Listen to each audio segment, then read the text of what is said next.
What's up, weebs? Welcome back to Anime Lane, the podcast where we take you down the yellow brick road of anime and have a look at everything it has to offer. As always, I'm your host, Notorious, and joining me once again today is Shaun. Hello there. And Melina. Hello. Oh, I think we're going to do What's Up Poddies. No. Give it time. Give it I time. feel like I need to, ease our audience into that. You're not ready to do it on the anime ones yet. There's a I form- can? I thought that was like a clear line we drew. That Look, wasn't- I assumed you were just going to do it whether I said I mean, no I or don't... not. So You fair. gain mercy this time. Yeah, it's just whenever the vibe demands it, I'll do it. Oh, okay, okay. Yeah. On today's episode, it's time to battle Kur and Bubble, directed by Tetsuro Araki, written by Gen Urobuchi, Naoko Sato and Renji Oki, music by Hiroyuki Sawano, animation production by Wit Studio. It was released globally on Netflix April 28th, 2022, before releasing in Japanese theatres May 13th, 2022. Then we're diving back into the vast and limitless net and Ghost in the Shell 2 Innocence, written and directed by Mamoru Oshii, music by Kenji Kawai, animation production by Production IG, production not great in the same sentence. Released in Japanese theatres March 6, 2004. In Japan it doesn't carry the Ghost in the Shell title, but is still based on the characters from the manga by Masumune Shirao. It was just announced to have been acquired by G-Kids Entertainment, who are re-releasing it with a new 4K restoration in theatres this summer in the US. And the UK, it was licensed by Manga Entertainment. Currently it seems to be out of print with the change in distributors, but new copies are probably still out in the wild in some stores, and it's easy to come across a used copy. US Home Video, the old Funimation copy, the old Funimation release still seems to be available as of recording, but whether that will stick around, I'm sure it's on its last couple of copies. So yeah, there are ways to get it, it's just it may change a couple months after this episode comes out. I don't know if G-Kids have it in the US. There's a good chance that Anime Limited may end up with it in the UK, because I don't think, like the first movie, Manga were actually on the production committee, so they won't have like eternal license on that one. So yeah, we'll get into the actual episode. I assume we're starting with Bubble. Yeah, that feels like I watched it first. I watched Bubble first, yeah. I went Bubble, Innocence, Children of the Sea, Angel Tactics. Same. Oh, I'm the outlier. I went in You went in a wild order. I thought we had discussed the pairing of this, because we're doing... I mentioned this on Twitter, that like we're doing a recording session online because of like scheduling stuff. Melina's going away on holiday and we want to be sure we've got episodes ready to go. Yeah. And we couldn't do it in person. And so like we're doing we watched 4 movies for this recording session, which we've done before, but been slightly different in that usually it's like the Halloween episodes where it's live action stuff, and I think there's enough separation in our minds. Whereas here it's like we need to take notes and stuff, and so I had assumed that in the order we kind of were like, okay, let's do this, and then we're like, oh well, we need to do another episode, so let's watch these. I assumed it was clear on what the pairing was, but apparently Shaun just went absolutely... I said fuck that and followed my heart. So, I guess to give like a sort of sneak peek on what we're talking about next time as well, I went in the order of Lupin, Angel Tactics, What? Bubble... Yeah, he started with Lupin. And then Ghost in the Shell 2. I wanted to start with fun. I needed fun. Oh. I wanted fun. But yeah, in this episode, I watched Bubble first. Okay. Fair. Okay. At least we have that. Yeah, exactly. I'll be fine.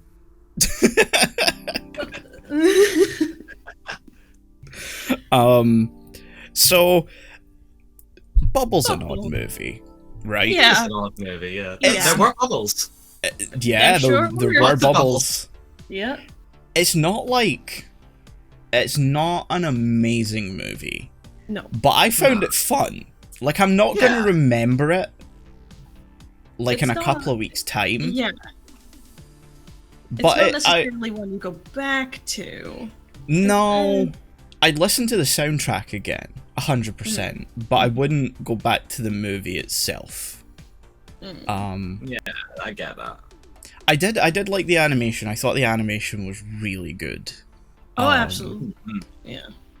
Like, you can kind of tell that this was sort of probably the first production that Wit done after leaving Attack on Titan, because just the way the like action is all storyboarded and animated is incredibly like fluid and slick. Yeah, it's very kinetic. I noted. Yeah, it's very reflective of the stuff that they were doing back on like season 1 through 3 of Attack on Titan. But everything else about it just kind of... Yeah. It just sort of fades after a while. Yeah. So it's apparently based on The Little Mermaid. But which, first of all, they changed the story. Yes, they did. Yeah, that's like one of my like notes. I was like, oh, you know, they changed the Little Mermaid story. And I was like, okay, you can't fucking do that if you're basing your own story on this and be like, but except it's bubbles. Yeah, except I mean, this time it's bubbles. If you're basing it on a fairy tale, there is like a lot of room for interpretation. Yeah, but to change the main fundamental parts of it. Yeah, but and like, I mean, are you surprised? Because like Belle sort of done the same thing with Beauty and the Beast. Yeah, but they don't mention that. They don't mention the they fairy don't pull tale. out of like the actual book. Yeah, they do pull the Little Mermaid off the shelf. Like it being based on the Little Mermaid is an in-universe thing. Yeah. That they bring attention to. So them changing the story is a bit more apparent. It's funny because it's only relevant in that like section where they're like reading it, and then afterwards it's just completely irrelevant to the movie. I mean, she I forget her name, but I've got her noted down as Manic Pixie Bubble Girl. She talks about it a few times. Uta, yeah. Japanese word for... Yeah. There's a lot of... So, a couple of the movies we've watched have very on-the-nose names. Uta just means sing in Japanese. I mean, they mentioned it in the scene where they named her. It's like, well, you sing. There you go. Yeah. You are sing now. Yeah, like, oh, okay. It's a bit lazy, but okay, sure. I mean, that is sort of how people get named sometimes. Yeah. True. Yeah. Yeah. But yeah, like her, the bubble thing where it's like, oh, you can't touch Hibiki at all. It's like the same plot, basically, as Pushing Daisies. I've never seen Pushing Daisies. So it's a show about a man who finds out, oh, I can bring people back to life if I touch them. But if I then touch them again, they die. Okay. Yeah. So very Monkey Paw-esque. Yeah. Yeah, and it just reminded me of that. Because, you know, in the show, it's like, oh, the girl he's in love with, she dies, so he brings her back to life, but then he can never touch her again. I mean, at that point, just touch her again and kill her. Like, what's the point? No. Let her live the rest of her life and then just leave. Of course you couldn't do that. That's crazy. It's a tragedy. Yeah. But I did like the way they kind of introduced her, even though it felt a bit weird, because they were like, oh, he's one of the best parkour guys, but he falls. I'm like, okay, you know, everybody makes mistakes. Just because you're the best doesn't mean you're flawless. He fucking drowns. What? He almost fucking drowns. I mean, they do mention that, like, if you fall in, you've got to be rescued pretty quickly, even if you can swim, because the whole of Tokyo is flooded. Yeah. Which I want to talk about the way they do exposition in this movie. It's terrible. Go ahead. It's horrible. I just said the dialogue exposition feels so forced. Mm-hmm. Yeah. It legit was giving me the vibe of, oh, it's such a shame all these bubbles came down and then turned into water and then it flooded the whole of Tokyo. What a shame. They spend so much of the opening of this movie explaining things, from how Tokyo ended up like this, which you could have left as like a mystery and like fed in throughout the rest of the movie for the audience. We didn't need... No, and then we get like an insane amount of exposition about Battle Core. Yeah. Which was unnecessary. Oh my god, yeah. Which becomes irrelevant like halfway through the movie. Yeah, it goes from sports movie to like full on sort of romance movie like halfway through, and I'm gonna be honest. Throughout most of the second half, I was like, I wish this was just back to Battlecore. I'm gonna be honest. Yeah, like once they've rescued Makoto, like the whole Battlecore thing is just completely irrelevant. Once they've done the whole death game, I do like the sort of like push up the Tokyo Tower at the end with everyone. That's really good. I like that sequence. There's an insanely well detailed CGI model of Tokyo Tower used in that movie, like when it's crashing down. I was like, damn, that looks insanely good. It doesn't look out of place either, which is surprising considering how like photorealistic it actually is. But yeah, the whole parkour thing just sort of, it's like two distinctly different ideas going on. Like you've got the whole thing with Hibiki and Uta, and the whole parkour thing. It's completely different. Like, it could have made for a very interesting movie if it was interwoven a bit better. Yeah. Because the main note I had about it is, like, they care too much about parkour, but then they just don't care at all. And I made the note, parkour is your dream, Dad, not mine. Wow. Because it's like they only care because they have to, but they don't want to. It's just like, it's what we gotta do to survive, which first of all is fucking stupid. Yeah. They're like, no, you're doing this for fun. We parkour for basic necessities. No, you fucking don't. No. You don't need to do they that. chose to go in there. They chose to go there. Yeah. Like, we're all orphans. It's like, still, I feel like, knock it out. No, there are healthy ways to do this. Yeah. The Undertakers. Let's talk Undertakers. So they're like supposedly bad guys. Yeah, they're like the antagonists for like the first half of the movie, but even then it's only like one part because they're kind of introduced.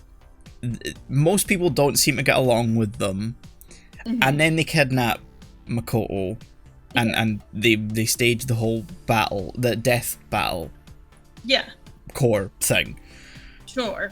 And then after that, it's just like, we're friends now. Yeah, Tokyo starts to like get flooded more, and they move the boat that is it Blue Blaze, the main group, live on. They start sailing that away, and there's just a random point where the I assume the captain of the ship is like, yeah, we've picked up the Undertakers already, and it's like, huh?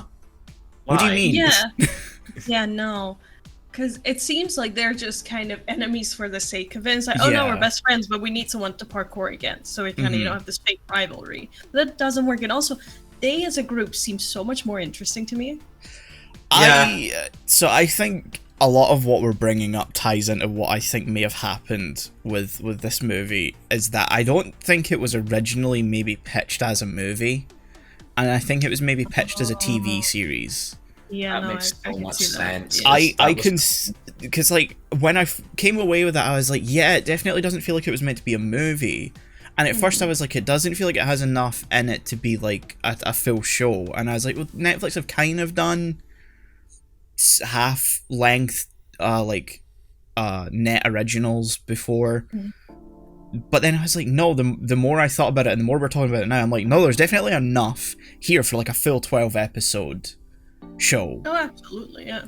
And like, you would have enough time to do the whole Undertaker thing and make them like an actual like relevant antagonistic force for like the first half. And then after that first half of the show, you would start shifting away from the whole battle core stuff into like a more like purely they're trying to survive the fact that Tokyo is becoming, more bubbled than before. You're right. There's no other way to really phrase it, No. Because it's already flooded, so... Yeah, so, like, it's just getting more bubbled. Yeah. Like, the smaller bubbles are returning in the big bubble. Yeah. Because we don't know what the other deal is either. Like, are they mute because they talk through something. Like only one of them talks through the hand thing. The rest of them do talk, but they've got the masks on, so there's still like a voice like filter on them. Yeah.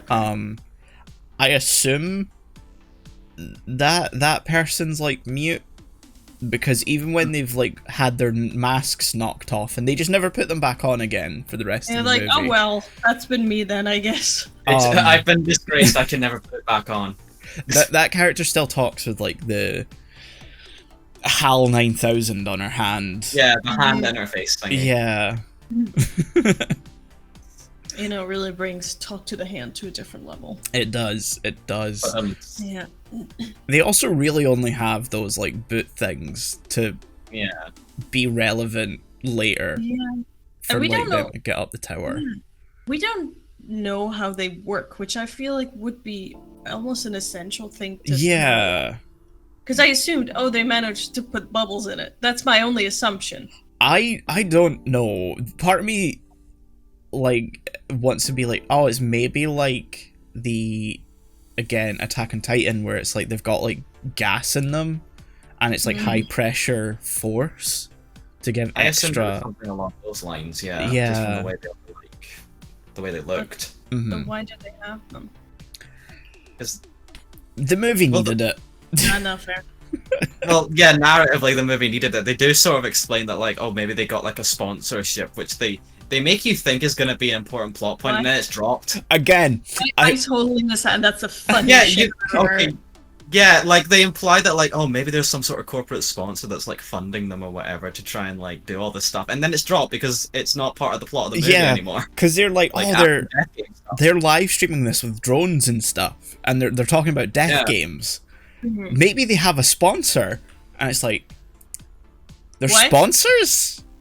Yeah, like, companies are, like, funding this. I feel like that's breaking multiple laws, first off. 100%. Yeah. Tokyo that we fully evacuated, there's some kids doing parkour there. And they're about to die. We're gonna sponsor one of the teams to kill the other teams. But again, quickly dropped, because possibly they didn't really want to go into the implications of that. Yeah. Exactly. They probably couldn't secure a branding deal with anyone. Yeah. Hey, no, they got Coca-Cola. They got Coke. Yes. They got Fanta. Yes. They couldn't afford Pocky. Pocky, though. Yeah, they got Coca-Cola and they got Fanta, very obviously. And then there's a shot of a very clear like Pocky reference, but it's called Chalky instead. And I'm like, you got the license for Coke and Fanta, but not Pocky. The one domestic brand that you're showing right now. They have Pocky at home. Pocky at home. Choky. I got just taken so out of it when I saw the Coca-Cola. Oh yeah. There's so many shots of it too. Absolutely. It's the only bit of like product placement as well in the entire movie. Even with like the whole sponsorship sort of plot line, they don't get any actual like logos. But there's Coke just right there in the middle of a scene. And again, I wonder if it had been like a full TV series, if there had been like more branding in it. Like you'd maybe have like, I don't know, Lawson's or something on like a team's shirt or something like that, a bit more of like an actual established sport. And that would make more sense as to why they're competing. Yeah. Because they say they're competing for, like, resources. But where are they getting the resources from? Yeah, it kind of implies they have a pot, a shared pot of resources that they're like, if you win, you get to take some. Because, like, you can't... Because they mentioned that they get, like, a month's worth of rice or something like that at the start of the movie. And it's like, well, you don't have the agriculture for it. Yeah. So, where did it come from? And who brought it in for you to compete for it? Yeah, and I feel like... it's implied that this has been going on for a while. Yeah, as like a sport, because you've got I can't remember his name. He's the older guy who has like the metal leg. That boy. Yeah. he's not one of the we noted down. So I don't no, know. that's fair. They don't say his name enough for it to really be memorable. No, part of me's thinking Shin or something like that, but yeah, they imply that he was like a good like sort of like runner for like a while. Yeah. And he's like older, but it's only been like 5 years, I think, in universe. Yeah. Yeah, so it's Yeah. Not really established enough to really like feel substantial. No. Outside of maybe the very end. Yeah, which I do like that moment where he like shoots Hibiki up and like his leg just fucking explodes. Like it's such a nice moment, but they did not build that up properly. No, not at all. No. Because you want to have the emotional heft of, oh my goodness, he's doing this and it's all connected, yada yada. I think there's like 2 scenes where they mention that he used to be a runner and that Makoto is like encourages him to like run again. And he still does have it. And one nice touch I thought is that like he's clearly running and like accounting for the fact that he has a metal prosthetic, because he's not as mobile as the rest of them. I mean, it's pure talent that he's, you know, as good as he is. Yeah. But if he were to compete again, there's no way he could compete on the level of everyone else. No way. But yeah, I actually like that. I was like, oh, most, I think, movies would have gone the route of just like, he somehow can still just parkour normally. Yeah. But they actually went to the effort of like showing that he like has to account for the fact he can't bend his knee on one side the way he used to. Yeah. I was going somewhere else. I had a point. Yeah. Voice cast in this is kind of weird. So the 2 mains, Uta specifically, I mean, she doesn't have a lot of dialogue. Is voiced by the singer who did the end theme for the movie, Riria. Which, you know, not a lot of dialogue, someone who can sing, that makes sense. Fair. Hibiki was voiced by a guy who, I'm pretty sure this is like his only credit for an anime. Yup. Wow. He mostly does TV stuff. I think he's been in a couple of like Sentai shows, maybe Kamen Rider. But like, this is his only anime credit. But everyone else in the cast is like pretty huge anime wise. Like the captain of Blue Blaze or whatever the main team is, that's the voice of Eren Yeager from Attack on Titan, and like he's a pretty well established voice actor anyway, but like most people probably know him as Eren now. Shin's voiced by Mamoru Miyano, who is in so much stuff, just, you know, loads of stuff. We'll come across him again in Gundam later at some point. But like, that's just the whole cast in general, is like, they're all pretty well established, and then you've got the 2 leads who are just not really anyone. Not like, no offense to them or anything. No, they weren't. No, but you know, it's not the same level. No. Anime. But yeah, that was weird to hear, because there were so many voices where I was just like, yeah, this is, I keep recognizing people for other things. But yeah, I don't have a lot to say about the movie story, because I don't think it's like good.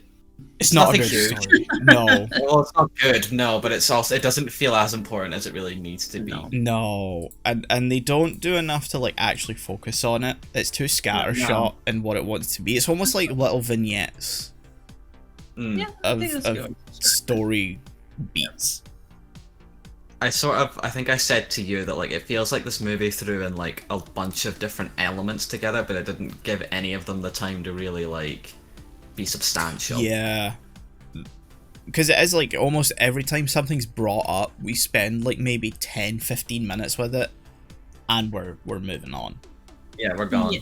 It's like every 15 minutes is a new thing, like a new part of the story, until eventually we're in like the last half hour where it's like that we got to rescue Uta from the tower, and then they rescue her and she dies. Kind of. Thank God. Yeah, I'm sorry, but it would have been so shit if they found out a way to keep her alive. I'm sorry. Yes, agreed. I sort of thought that they would maybe go that route, but I'm glad they didn't. It's like the one like saving grace of the ending. Absolutely. Yeah. Can we talk about the fact that like when he gets into the tower, he's like sort of like, it was my fault. I anchored the bubbles, and it's like, but did you though? It feels more like the bubbles' fault than yours, my guy. Yeah. I don't think you had anything to do with this, my guy. Yeah. No. You were, one, a child, and two, all you did was just sort of go hi, and it was like, cool, blow up. Yeah. Because I think we should talk about his backstory, which could have been very interesting. Could have been very interesting. This could have been the only part of the character that's interesting, I want to state. Yeah. His backstory, and they do barely anything with it. Because the way I interpreted it was like, oh, so okay, he feels very overwhelmed by sound, which is a common trait in some people that are on the spectrum. So I was like, okay, maybe he has autism. And then the mother's like, that's too much to deal with for me, honestly. It's like, your kid just wears headphones. Yeah. I mean, it does show them going through like a lot of different tests to sort of like pinpoint what it is, but the movie never goes much past the fact that he's got auditory hypersensitivity, that's it, which is like maybe that's all he has, but usually that's more a symptom of something larger. Yeah, exactly. Yeah, like he does a full-on like CT scan and stuff. Is it a CT scan? Yeah. I think it's a CT scan. It's some sort of like brain scan. Yeah. Which actually shows almost like a scene where it's like he has like a parasite in his brain. And I don't know if it's just the way that they've shown like maybe the way like an x-ray of like the brain stem, but it definitely looks like a parasite in like a couple of shots, and I was like, wait a minute, are we gonna gloss over that? Yes. I didn't catch that, but during that scene, my Resident Evil brain rot did kick in, and I was like, this feels like the end of like Resident Evil 4, where getting the Plagas out. So that just ties that into that more. Which it would explain why the mother just abandons him basically right after. I don't think it is the case he has a parasite in his brain or anything, but like, but like still like right after the mother just like I don't think she like. It's not made clear what happens because she just sort of leaves him in a room. Yeah, because it's like he says he's in a facility, and then it's like he was on a trip with the kids from the facility, and that's when the Tokyo Tower incident happens. And there's no clear timeline as to like how long that had been a thing, and if he had like if he lived in the facility, or if this was somewhere his like mum dropped him off and just like picked him up, when she finished work. And because like if he was like, I think it's like it's established he's like 10 or 11 at the time, his perception might be that his mum didn't care or like did this as like a malicious thing because she didn't want to deal with it, but it might just be that this was like her only way to deal with it, and it's like she still cares for him, but like she still needs to work, she still needs to make money to support him. They really do. But still, I feel like they kind of then gloss over the whole auditory thing.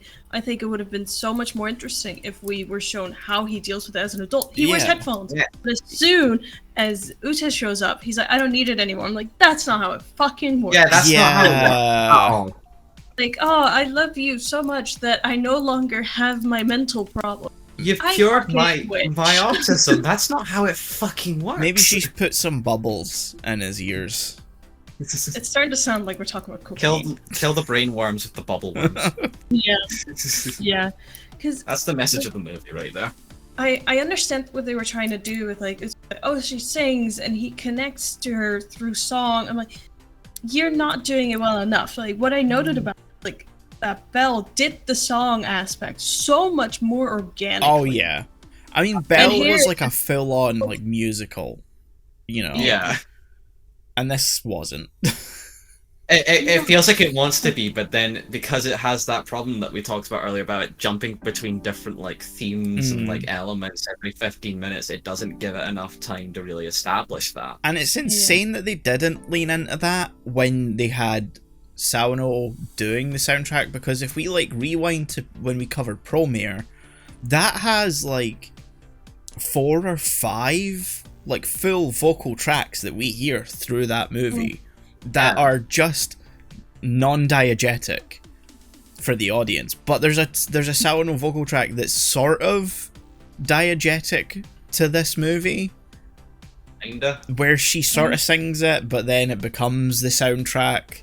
And then we hear that one vocal track repeated like 1,000 times throughout the rest of the movie. And it's like, you had one of the best guys to do this, and you didn't utilize it at all. You're wasting him. You're wasting him. I mean, still a fire soundtrack, but like, it's not his best work. No, absolutely. Because I think, as you mentioned, the main problem is that it feels like vignettes, and I noted several times like, this scene feels tensionless. I don't care for the stakes, and it just, every time it builds up any momentum, it just drops it. Yeah. So it feels longer than it is. See, I thought it was quite like, I didn't think it felt too long, and I think that's just because it's like, it's jumping from one thing to the next every you know, so often. Because I wrote that like it's a lean 90-minute film that gets in and gets out, and it doesn't really have much that it wants you to care about, but that's also its problem. I definitely agree. I also, one thing I felt is that like it's almost like a cash-in on the sort of like big Japanese anime blockbusters that we've had in the past like 5 or so years, where you've had like the Makoto Shinkai movies, Your Name, Weathering with You, Suzume, Bell, and other Mamoru Hosoda movies. It's like all of those sort of like big, you know, really successful, well-crafted, auteur-driven films, I would say. It feels like this was an attempt to do that, but they didn't do it very They didn't really replicate it in like any meaningful way. In terms of, like, to give it substance, because I to sort of like get back onto like what we were talking about earlier. The main problem with this movie is really the pacing, and to get back with like what you said, like it doesn't feel like it's too long. Like I also didn't feel that, but by the end I still felt like the pacing was off. Oh, the pacing's 100% off. It's really badly paced. It does not focus on anything for long enough. It's like it has ADHD. Yeah, it feels like that, and also like the first 20 minutes we talked about, I think near the beginning, like it focuses a lot on the world building, like it packs it all in there, and then the next like hour or so is dedicated to maybe the sports stuff and like a little bit of the romance stuff, but also jumping between the two constantly. And then suddenly you're at the very end when they're climbing up Tokyo Tower, and it doesn't feel like it has as many stakes as it should. Yeah. And then you get the end where I really realized something was wrong when like Uta's dying and I didn't care. Yep. Which is weird for a character I didn't even dislike. Yeah, it's weird because like the movie wants you to care, but it never asks you to. Yeah. No. Through, you know, what it's doing. It puts all the things that it's like, oh, this would make people care, but it's never asking the audience directly to care through actually having a well-crafted romance plotline. It's just, here's all the like main things that would do that. Yeah, here are the tropes. Yeah. Exactly, yeah. I think Hibiki should have went with Makoto. Just, you know. Yeah. No, I mean no. I have a feeling she is a little too old for him. Yes. Because she's clearly a scientist doing actual work, and he's like 15. Yep. But they were a better pairing. They were. Yeah. It's sad that they were a better pairing, yeah. Yeah. I just We're not appreciate saying Makoto's that existence in this movie Yeah, in it was general. fun. She was entertaining to watch for a number of I reasons. appreciated the team mum. Sure. I think my final note I just want to give is in the ending, they fucking imply Bubbles stop the wars. Yes. Oh, yeah. Which is funny. Yeah. Because it's a really bad,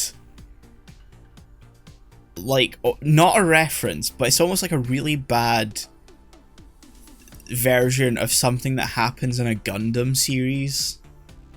It's not Bubbles. I want to say it's not. Moving Castle. Huh? Remember, they were just at the end of Howl's Moving Castle. They were like, I'm the prince. Yes. I shall stop the yeah. wars. And here's like, the bubbles are back.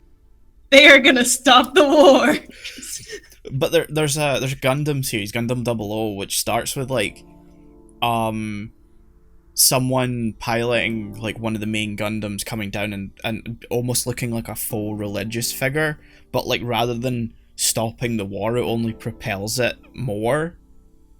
Yeah. And that's sort of like, it's structured in a very similar way to how this is done at the end of Bubble, where they're like showing all the people, you know, a sniper about to full on take out a kid, actual child, which is just like 0 to 100 for this movie.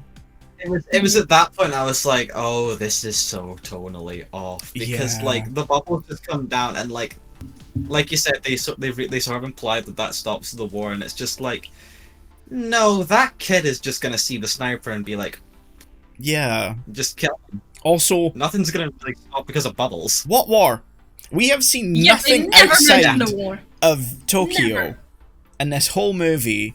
Tokyo is literally in a bubble this whole movie. It's disconnected from the outer world, and we have like no bearing on like what the state of the world is in response to what happened in Tokyo. Did this happen elsewhere? Is Tokyo the only place? Because surely if the whole of Tokyo flooded, that's going to affect the sea level of the whole of Japan in general. Yeah, like the whole country is like monumentally shifted from that. But we don't really get any sort of narrative building on what that entails. For a movie with as much Force exposition, you'd think. You would think. Apparently, the outside world is not important. No, they just assume. Regardless of what happens to Tokyo, there will be wars, and the bubbles will stop them. Yes. It's also slightly implied that the bubbles are aliens. Yeah. Yeah. Again, never really. Yeah. There's also like a lot of talk at some point about like spirals. Yeah. And how the spirals are like the foundation of the universe. And at some point, we'll all become spirals, and we'll all become other spirals that become other people. And it's like, what? At that point, I was just like, "Oh, you're trying to pull a philosophy grab right now." Yeah, it's so out of nowhere too. And again, like a lot of things in this movie, never comes up again. I mean, it comes up like at the end when it's relevant it comes again. About, like 2 or 3 times throughout the movie, and that's it. But it's not. Not established well enough. No. Yeah, like I say, I had fun with it, but it's not like a good movie for me. You can, brain off. Yeah. Still enjoy it a bit, but still, it's hard to kind of forget the flaws because they basically ensure you don't care. Yeah. Yeah. So it's not even like you have like, oh well, the romance plot, it was so emotional. Like no, you don't even get that. You're just there for a visual experience. That's it. Yeah. Yep. So scores. Unless you guys have anything else on your I got nothing. I've been checking through my notes, and I covered everything else I wanted to bring up. Spirals, alien bubbles. We brought up Belle. We talked about Battlecur. You know. And everything else. I'd give this. I'd give it a solid 6. Like, you know, it's not good. It's not bad. It just sort of exists. And for the visual experience and music auditory experience alone, Like, I enjoyed it for what it was. It was fun. It was nothing special, though. I was going to go with a 6 as well, just because I think you summed it up right there. It's enjoyable. It's fine if you don't really think about it too much. Just if you want to go like anywhere beyond like the real surface level, you're not really going to find much. Which is disappointing, because I feel like there's clearly stuff they wanted to talk about here, but they just didn't give any of them enough time. Yeah. So a solid 6, I think, is good. No, that's fair. I would say 5. No, that's fair. That's fair, yeah. If I cared about people dying, I would have been like, at least they did that, right? And I would have probably gone for a 6, but it's like, for the visuals, I think it's still worth definitely a 5, like a good 5. Yeah. Like, if you just want to be there for pretty things, you'll enjoy it. If you want anything else, give it. Give up. It's nice that it's on Netflix, and that's the only thing. Yeah, if this weren't on Netflix, I think I probably would have been a little harsher on it, because I would have had to have bought it. So I would have had monetary investment. It is so strange that like quite a hefty team were behind this.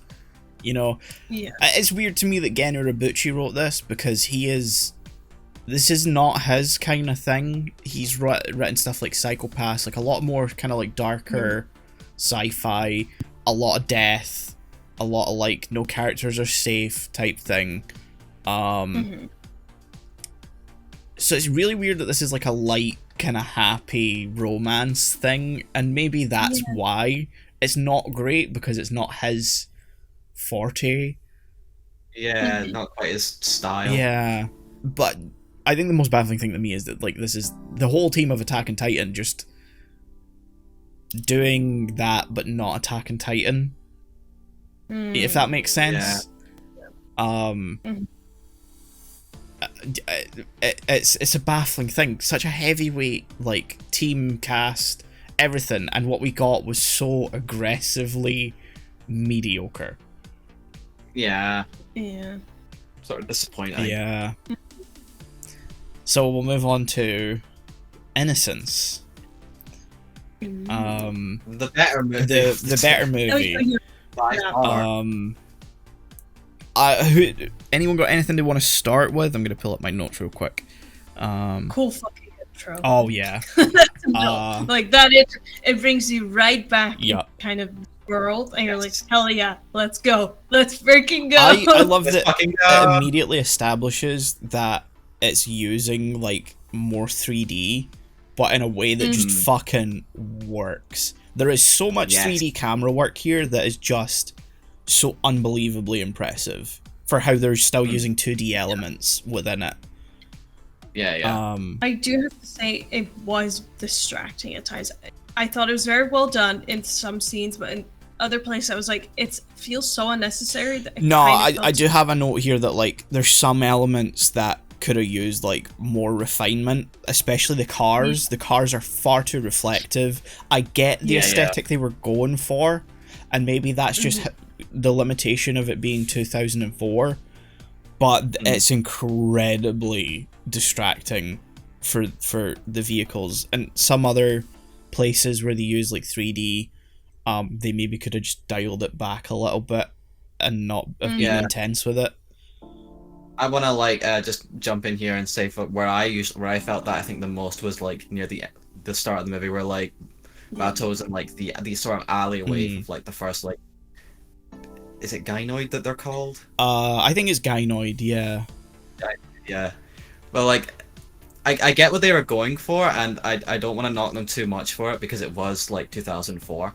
But like when he's in the alleyway, it definitely, to me, it really felt like, oh, I feel like I'm about to play a PS2 game. That's what Manuel said as well. Yeah. Yeah, it has a very distinct type of 3D like CG animation to it that was like, oh, this is a pre-rendered PS2 cutscene. Yeah. That's about gameplay, and like, again, 2004, I get it. It's fair. But it's just a bit distracting for me. Yeah, I don't think that shot needed to be in 3D. I think they could have done the 3D camera work that they did, which is pretty much what they used for the rest of the movie, but that shot in the beginning, they render the whole alley in 3D at one point, and it's very strange. Yeah. Because it doesn't fit. But this is a great follow-up to the first movie. Absolutely. As like an almost like call and response type thing, where you've got like Ghost in the Shell pretty much sets this up like perfectly for Bato to be the main character, and like how he responds to just the losing the Major, because like even though we do see her later in the film, but it's from the end of the first movie, she's neither the Major nor the Puppet Master anymore. She's like something, she's someone new, she's something new. 2501. Yes, 2501. So he's almost like mourning the loss of his best friend and potentially romantic interest. It's not reciprocated, I want to say, but like definitely in some media, and I do want, and I think there is a reading in the first movie that like he is romantically interested in the Major. Maybe a lot, yeah. And I may only see this because I've seen Standalone Complex, but there's a part at the end of the first movie where like it's when the Major gets shot by the sniper rifle, I think, and he calls out her like actual first name, Motoko. And there's a similar scene in Standalone Complex where the whole episode is about the fact that he is like deeply in love with the Major. Oh, okay. Yeah. I'll admit, I didn't really get any of that in either the first one or this one. Maybe I'm applying like the fact that I've seen other parts. Yeah. And maybe I'm seeing the reading there from all of that. Yeah. But I do think there is something there. Yeah, there's a deep bond there, absolutely. This is just Bato going off the rails the whole movie, though. In like the best way possible. Yeah. We're just gonna talk to them. Shoots up a whole Yakuza. We're just gonna talk to them. We're just gonna talk to them. You're not gonna shoot them? Of course not. No. Hey guys, we just wanna talk to you. Shoot him. Well, I tried. Yeah, come on then. I did try. You came out guns blazing. What are you gonna do? We're just gonna talk to him. I love Why that are you bringing the gun? Don't worry about it. It's cool. Don't think about it. Think about it. I thought you said you weren't gonna shoot them. I talked to them until it was no longer possible. I love that line. It is good. It has a lot of like good throwaway lines that I think ease the. I don't want to say tension because, like, one criticism I would have of it is that a lot of the dialogue feels very convoluted, especially closer to the end. It's just every line you feel like you have to take in for a minute, and you're like, I'm just trying to follow a story here, and you're giving me too much. I will admit, trying to read the subtitles sometimes felt very sort of clunky to me. I'm not sure if that was just me. But just when they were written, they felt sort of like, I'm not sure if that's quite English. I think for the last half, some of it may be intentional to like sort of, because there's that whole part where they go to like the mansion and it's like that. At that point I was like, okay, this might be intentional. Yeah, there's that whole like confusion of reality thing, and I don't know if that's maybe meant to extend through the rest of the movie as like this may just be one person's perspective, and because we're in the digital, kind of like realm of stuff where things are easily manipulated, it may not be 100% like correct type thing. I may be reaching. I mean, it wasn't too big a problem for me, like, to really like complain about it that much, because I didn't mention it to you at any point last night that I was like thinking that, because it did sort of fit in with the theme of the movie. Yeah. So I didn't want to completely write it off as, oh, maybe it is clunky subtitling, or maybe it is just fully intentional. But it did make some things a little hard to follow, like in some areas. But like, even when I say that, my mind's like, but that also kind of makes it better near the end as well, because it gives you that sort of surreal vibe I think they were going for. Yeah, and I wonder if it's maybe like because in that last sort of like part of the movie, we no longer have Togusa there. And he's like really the grounding factor, more so than even in Ghost in the first movie. Because like in the first one, he's sort of like he's the everyman and like a little bit a lens of the audience and how we're meant to see the characters, but he's not in it like a huge amount either.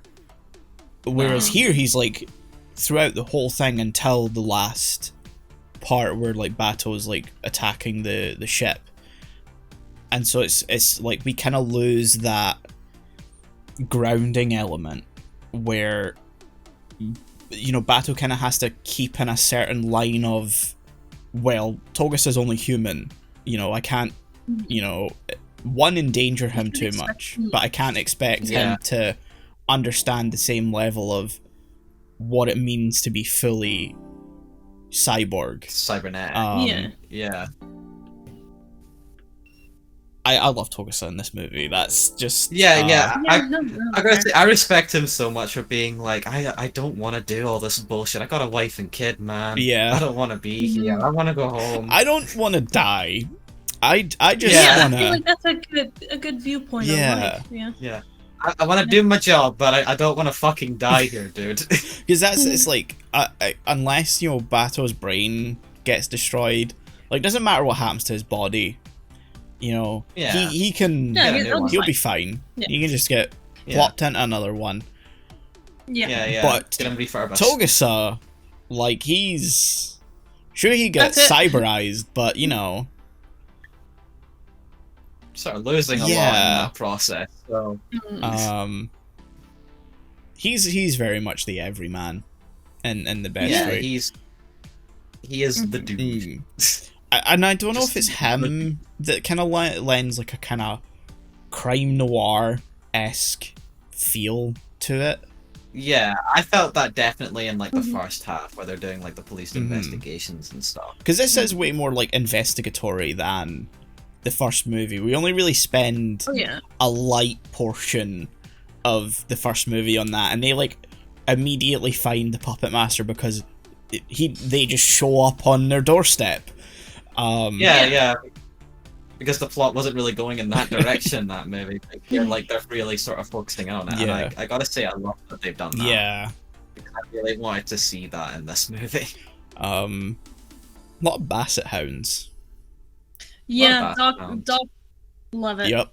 Like, there was a good, like, 5 minutes where there was just a bunch of, like, basset hound imagery just thrown at you. Along with an actual one, and I was just like, oh, okay, this is a thing now. Yeah, no, I was like, I also think it's a good, you know, nice idea to humanize Bato in a way. Because, you know, to care for an animal is... I still don't know if it's a cyber animal. It's a bit... He mentions it's a clone. Clone? It's no, it's a test tube birthed one from the original DNA. So it's sort of a clone, but it's also like, I guess, a surrogate in some ways. Yeah. Genetically engineered. Yeah. He does mention it's not like original. It's not original, but it's not a clone, but it's not like a cyborg one either. I think we can say natural. Within certain confinements, yes. Organic. Artificial flesh and blood. It's living and breathing. It be alive. It's not made of wires. Okay. Yeah. It's just there to be cute. It's nice. Yeah. I like it. It's the innocence. Yes. Yeah. The innocence. Nice. Like from the title. One thing I do want to say is that it has some pacing problems in the beginning. And that especially I noted after we meet Haraday in the lab. I find that whole scene really confusing because I still I'm not entirely sure what her role is... No, because she never okay. comes up again. It's almost established that she's going to be like an important character. And then there's a throwaway line that she's like dead, I think. Yeah, I think we find out after they leave the room she is a cyborg. Yeah, we find out she's a cyborg. Yeah. But then like when... But we don't know whether they know, so it's kind of like, okay, so what's the point? Well, I think Tokusa like sort of mentions like right after this that she's sort of cybernetic, doesn't he? He asks something about like her, and she responds that like, I've had my eggs frozen, and it's like, what? Okay, good on ya. Cool. There's a line when they're on the ship at the end where I think she may have been the one to release the like bad gynoids into the ship that are attacking both Bato and the crew. But it's not really. It's not really clear because I thought it was the Major, but then they also started attacking Bato, and then the Major shows up in one of them. Yeah. And then I was like, okay, but there is a line that like Haraday may have been the one to do it, and I think there's a line somewhere that she may have been killed as a result of that, but I could be misremembering. If it is there, I must have completely missed it. It's in a part where there's like there's some scenes where they're flashing between like the security system of the ship. Yeah. And those lines go by so quickly that I struggle to read them. And like I get that in most of it, like you're maybe not really meant to keep up with it because it says some of it's just a lot of techno babble of like release system override blah, blah, blah, blah, blah. People security. Yeah. But yeah, Haraday's character is in one scene and serves no real point. Purpose. Yeah. No. And it could have been very interesting because, you know, she's sort of say like creating these gynoids and so she's like manufacturing them. Yeah, I feel like she could play a very big part in it and maybe have her come back as like, I rule these evil gynoids. I'd be like, that's it was me all along. She like, I needed money, so I wanted the kids to be dubbed into the bodies so I could get the money for that. Dolls. Yeah. Oh yeah, I forgot about that. Oh yeah, they get souls into they dub their ghosts onto them. Yes. Which causes degradation in the person. Yeah. Again, this is something that gets explored a little bit better in Standalone Complex later. Okay.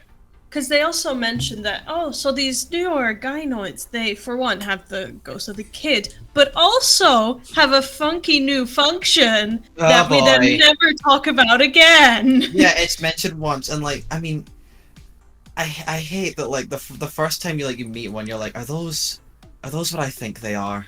Yeah, same. Yeah, and then like they confirm it in that one scene. I'm like, oh god, and they look like that.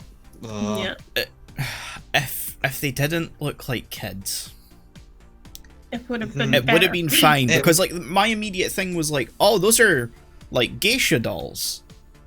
Yeah. Yeah. Exactly. And so I'm assuming that's modeled after. I think that's what they're modeled after, 100%. It's definitely the look, and like, so that immediately to the audience, if you know anything about geishas, like says, oh well, they're probably sex dolls, and then you find out no, that's not their purpose. They're just like general help dolls. And it's like, okay, but they also have sex organs, so they're sex dolls. Yeah, some people add that in. Yeah. It's like, in this new version, you can fuck him. I'm like, wait, why would you do that? She's like, I don't know where it came from. And I'm like, didn't you fucking design these? You put it there! You put it there! There's also like the line right after it's like, it's not to my taste, but you know, it's not illegal.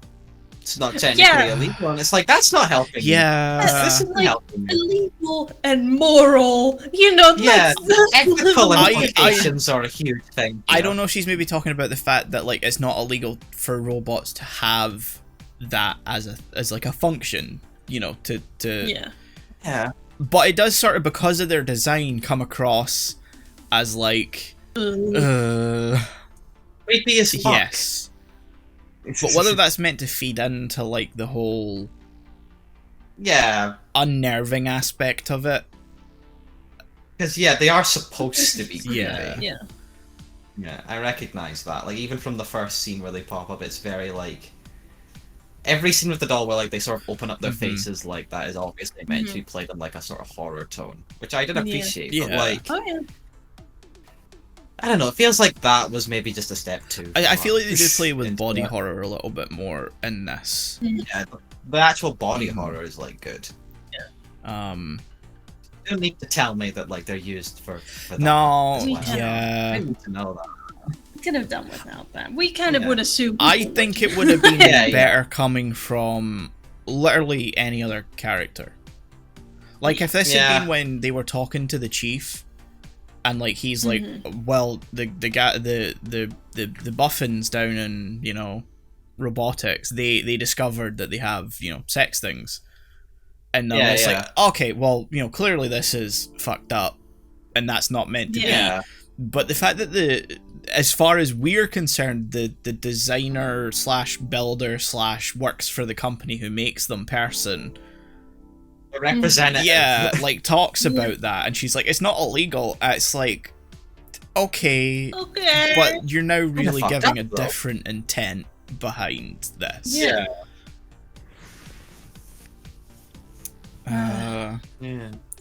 Let's talk manner. I think manner. The manner. I think that's the best part of the movie. Yeah, that is definitely the most interesting part, I'd say. Because, like, they go through it multiple times, and it's like, oh, wait, we're back, and I think that is built off in such a good way. Because the first time around, you're like, what the fuck is... I'm not understanding what horrible writing is it, and then it's like, oh, we're back. Oh! Oh, no. Oh, no, it makes sense. Okay. Because you've got, and I think what is it? Really well done. The Major leaves the note for Bato, which is a word and the moment, like, in Latin. I think, well, he talks about, like, the golem, so I was thinking maybe Hebrew. Oh, maybe, yeah. Because I was reading it and I'm like, I don't know what this says. Yeah. It wasn't until he mentioned, like, the golem story that I was like, oh, okay, it's this. But, like, the moment the Major's sort of, like, body from, like, the end of, like, the first movie, like, shows up, I was like, okay, maybe something mental is going on here, because that only has any significance to Bato. He's the only one who notices it as well, I think. I don't think Togusa registers it. And if you watch, like, the, like, Bato's perspective, where it's, like, scanning them, it does say that both of them are, like, inorganic or something like that, or, like, inanimate, rather than... like, signature or anything there. Or, like, normal signature or whatever it was called. So it implies that they're, like, just dolls, or, like, kind of, like, toy representations of these things, rather than, like, actual, there, or whatever. And then eventually, you know, it turns... The third time round, it turns into their code of 2501. And that's when Bato's like, oh, shit's fucked. Yeah. Red alert. But then we find out it's not... I mean, we've probably been seeing it from Bato's perspective, but it's Togusa who we see getting, like, woken up. Yeah. And Bato's like, oh, well, you got hacked.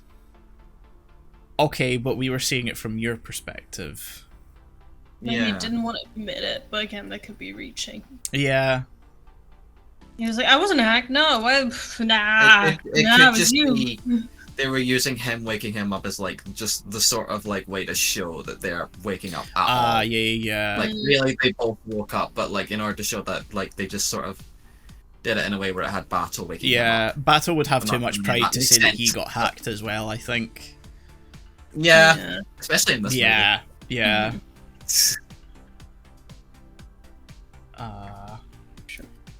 Checking. I've gone through.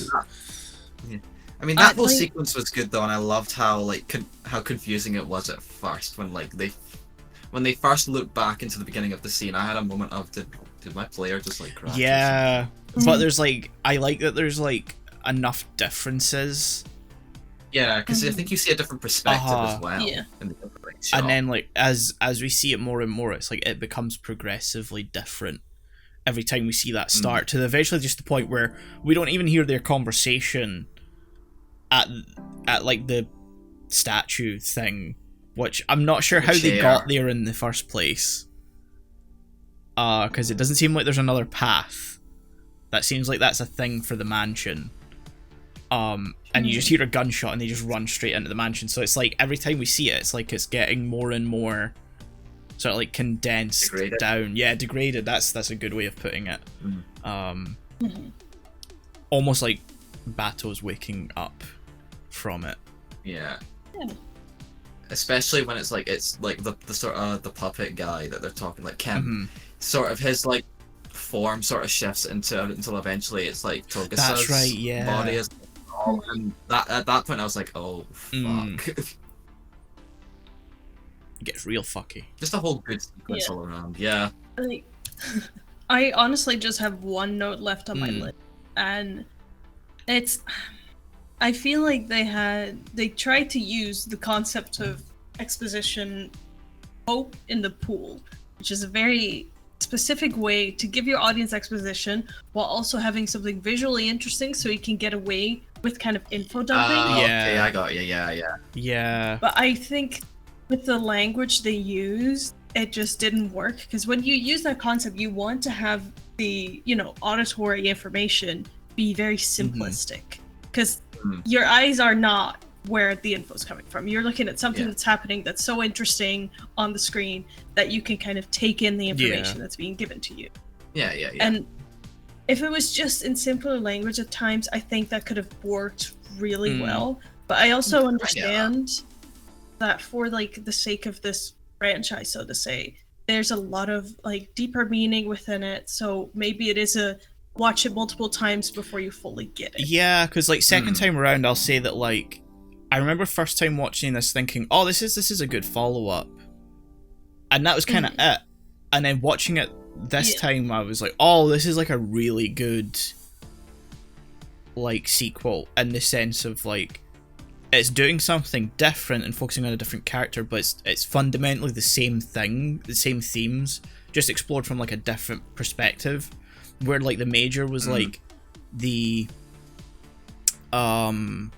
the Major was like open to the idea of like where does the human begin and where does the like whatever our next evolutionary step might be start. Bato's sort of like too set in his ways. He's like a counterpoint in the first movie, and like here we're really sort of seeing him actually grapple with the idea for the first time, because he knows that the Major has become something else and is something beyond human now, because she does just exist in the net, and she has almost everywhere, and so he's like really kind of trying to figure out what that means for himself too, as someone who is cybernetic. So it's more kind of like, I say, crime noir, kind of more investigatory, but it's sort of still fundamentally about like the philosophical aspect and the transhumanist aspect of it. But even on like second viewing, I don't think I fully grasped everything it's going for. I think there's still some stuff I'd need like a couple more viewings. I had the benefit of the first time we recorded about Ghost in the Shell. I had seen it like 7 or 8 times by that point. I truly have only seen this twice. Not because I disliked it or anything, just haven't watched it as much as the first one. I only have a couple notes left. And it's sort of about the end sequence, like on the boat. I know Bato is like tall, but I feel like the camera was like way too high in his first person's perspective. He becomes a giant in some shots. Like running through that ship, and we're seeing it from like his perspective. I was like, please just move the camera down a little bit. I feel like we're gonna bash her head against the door. like and then like anytime you see Bato actually coming through the door, there is like a decent amount of clearance between him and the door. And like, sure, he's tall, but they're still sort of like in Asia, Japan, like area where like the average height is not like 6 foot. You know, it's like he's probably like 5'8", 5'9", 10 at a push. Because everyone else, but from his perspective, he's 6'5". Because like for everyone else, they're probably like 5'4", 5'5". Like him and the Major were on the taller side for sure.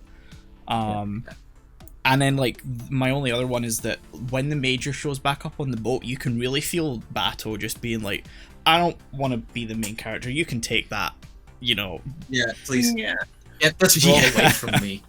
It's done in like a really natural and nice way too, where it's like he's trying to give her that position back, but like she clearly doesn't want or need it anymore.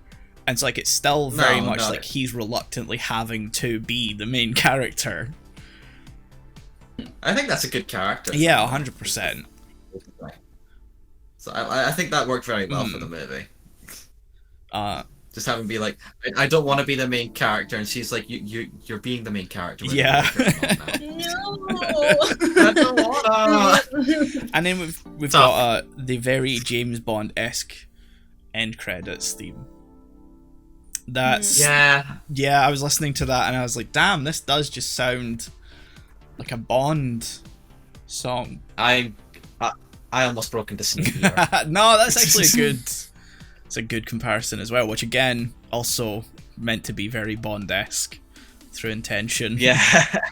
I mean, it was the same singer as the Bond movies in those in Snake Eater, so yeah. Does anyone? I think we've all made it through our notes. We don't have anything else. That's basically all the points you want to cover. Good follow up. Very good follow up. So scores. Yeah, we'll go on scores for Innocence now. I would give this one, I think, a solid 8 for the first viewing. That might change on repeat viewings when I grasp more of some of the stuff later on. But like that happened with, I mean, I can't remember what I gave the original Ghost in the Shell when we first covered it, but I feel like that's only gone up and up and up as well. Even if I did give it a 10 and I've forgotten. We weren't scoring back in the pilot. That did not come in until I want to say halfway through season 1. Right. We were quite late in. It was like I think the second Gundam movie I think was when we started scoring. It deserved such a low score. We were like, we must. It was actually. We need to give you a scale. I remember it being Melina's suggestion. We were like, oh, fuck! Why haven't we been doing this the whole time? Which is a lot of our decision making comes down to us going, why don't we just do this? It's like, fuck, why didn't we think of that sooner? No, we plan these all very professionally in a very structured manner. Our whole thing is trying something for one episode, coming back to it 4 months later and going, why didn't we do it this way? Well, that's how we're doing it from now on. We're stuck. Trial and error.